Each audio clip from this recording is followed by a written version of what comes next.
6절로 32절의 말씀을 보시고 미련한 복음이란 제목으로 말씀의 은혜를 나누도록 하겠습니다. 사람이라면 누구나 자신의 기억에서 지우고 없었던 일이 되길 바라는 어두운 과거가 있습니다. 하지만 과거의 사건은 깨진 항아리이고 쏟아진 물입니다. 바꿀 수가 없지요. 우리가 잘 알듯 사도 바울에게도 어두운 과거, 청년 사울의 모습이 있었습니다. 그런데 바울에게 과거는 이제 숨기고 싶은 이야기가 아닌 전해야 하는 복음의 일부가 되었습니다. 오늘 말씀을 통해 바울이 예수로 인하여 변하게 된 것과 우리가 전해야 하는 복음이 어떠한 복음인지 다시 한번 듣고 복음 전파의 사명을 잘 감당하는 저희 여러분들이 되시길 바랍니다. 베스도 총독에게 재판을 받고 가이사에게 상소하여 황제의 부름을 기다리게 된 바울은 본문 말씀에서 아그리빠 왕 앞에서 변론할 수 있는 기회를 얻게 되었습니다. 우리 함께 본문 말씀 2절과 3절의 말씀을 함께 읽어보도록 하겠습니다. 본문 2절과 3절의 말씀 함께 읽습니다. 아그리빠 왕이여, 유대인이 고발하는 모든 일을 오늘 당신 앞에서 변명하게 된 것을 다행히 여기나이다. 특히 당신이 유대인의 모든 풍속과 문제를 아심이니이다. 그러므로 내 말을 너그러이 들으시기를 바라나이다. 아멘. 황제의 부름을 기다리던 바울은 마침 총독에게 문안하러 온 분봉왕 헤롯 아그리빠 2세에게 자신의 사정을 설명할 수 있게 되었습니다. 특히 유대교에 대해 잘 알고 있던 아그리빠 2세에게 자신의 상황을 설명할 수 있게 된 것은 상징적으로 유대 전체를 대상으로 변론하는 것과 마찬가지였습니다. 그래서 바울은 본문에서 아그리빠의 이름을 여러 차례 거론하면서 호소하듯 이야기를 시작합니다. 더욱이 바울에게 있어서 이 변론의 기회는 복음 전도의 기회였습니다. 복음에 사로잡힌 바울은 복음을 전할 수 있는 단 한 번의 기회로 최선을 다해 붙잡았습니다. 아그리빠 2세에게 변론하게 된 바울은 자신의 종교적 배경을 진술하면서 젊은 시절 자신이 가장 엄한 바리새파에서 자랐다 이렇게 강조합니다. 자신이 정통 유대인이고 누구보다 율법을 철저히 지켰음을 강조한 것이지요. 그런데 율법의 완성이신 예수 그리스도를 만나고 나서 그리스도인이 되었다 이렇게 고백하고 있습니다. 사실 신앙생활을 하는 우리도 그렇습니다. 신앙의 연수나 직분 그리고 또 성경에 대한 지식이 그 사람의 믿음을 보증하지는 않지요. 우리가 가지고 있는 믿음의 진정성을 보증할 수 있는 것은 오직 예수 그리스도와의 인격적인 만남과 그분과의 지속적인 교제인 줄 믿습니다. 말씀을 통하여 그리고 또 기도하는 개인적인 시간을 통하여 우리 주님과의 교제를 즐거워하는 저와 여러분들이 되시길 바랍니다. 6절로 8절의 말씀을 이어서 보시면 계속하여 바울은 자신이 신문을 받은 이유가 하나님이 우리 조상에게 약속하신 것을 바라기 때문이다 이렇게 이야기하면서 유대인들에게 고발을 당한 것에 대해 부당함을 호소합니다. 그는 자신이 소망하는 바가 이단적인 것이나 문제를 일으키는 사교적인 것이 아니라 하나님께서 이루신 구약의 약속임을 분명히 밝힌 것입니다. 그렇기에 바울은 하나님의 약속에 대한 소망을 선포한 자신이 왜 유대인들에게 고발을 당해야 하는지 항의한 것입니다. 바울은 구약의 약속으로부터 예수 그리스도까지 분명한 이해가 있었습니다. 그 이해가 복음에 대한 확신과 담대함을 갖게 한 것입니다. 이어서 바울은 지난날에 자신도 나사렛 예수의 이름을 대적하기 위해 온갖 일을 다 했었다 이렇게 고백하고 있습니다. 특히 대제사장에게서 권한을 받았었다고 말하면서 그만큼 유대교 안에서도 인정받는 사람이었음을 강조하였습니다. 그랬던 자신이 이제 진정한 진리인 예수를 만나 복음 전도자가 되었다는 인생의 반전을 강조하기 위해서 자신의 과오를 낱낱이 고백하고 있습니다. 자신의 생생한 과거의 죄를 복음의 확실한 증거로 제시한 것이지요. 바울은 자신의 인생에서 결정적인 전환점이었던 사건을 소개합니다. 12절 말씀에서는 이렇게 기술하고 있지요. 그 일로 대제사장들의 권한과 위임을 받고 다메섹으로 갔나이다.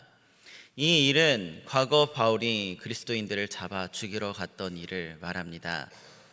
유대교의 핵심 인물로서 이단이라 생각했던 그리스도인들을 샅샅이 찾아내 추적하던 그 일이지요. 그런데 그처럼 집요했던 그를 예수님이 다메섹으로 가던 길에서 만나 주셨습니다. 그리고 그는 변화되어 이제는 죄인 중에 괴수, 그리스도의 원수가 아니라 사랑과 긍휼의 사도가 되어서 박해를 받는 위치에 서게 되었습니다. 이처럼 하나님께서는 그 어떤 이들도 하나님의 계획에 따라 변화시키셔서 그를 전하는 사람이 되게 하십니다. 저와 여러분들 또한 마찬가지입니다. 복음을 모르고 살던 자가 복음에 빚진 자가 되었고 예수를 믿어 변화된 자들, 그것이 저와 여러분들입니다. 우리들에게도 바울이 겪었던 전환점, 주님께서 만나주신 다메섹의 사건들이 있었을 것입니다.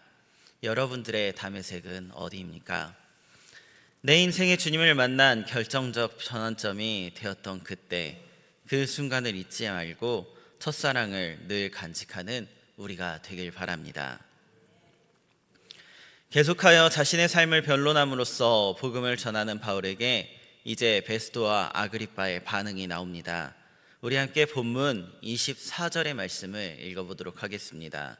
본문 24절 말씀 함께 읽습니다. 바울이 이같이 변명하매 베스도가 크게 소리내어 이르되 바울아 내가 미쳤도다.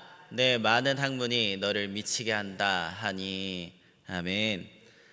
로마인들이 듣기에 복음은 미친 소리에 불과했습니다. 베스도는 예수라는 사람이 죽었다가 다시 살아나 하늘에 올라갔고 하늘에서 바울에게 말을 했다는 그 이야기를 받아들일 수가 없었습니다. 그래서 바울이 뛰어난 학식 때문에 미쳤다 이렇게 단정하고 있는 것이지요. 그러나 바울은 내가 미친 것이 아니요 참되고 온전한 말을 하나이다, 있는 그대로의 진실을 말하고 있다고 밝힙니다. 그러고 나서 아그리빠에게 예수님과 관련된 사건을 알고 있지 않느냐 이렇게 물어보지요. 바울은 예수님의 일은 한쪽 구석에서 아무도 모르게 일어난 일이 아니니 유대인이 모두 아는 사건임을 다시 한번 강조합니다. 그렇습니다. 믿으려 하지 않는 사람들에게 복음은 미친 소리로 들립니다. 하지만 우리의 복음은 진리이지요. 부인할 수 없는 사실입니다. 또 바울은 아그리빠에게 선지자를 믿느냐 이렇게 질문하기도 합니다.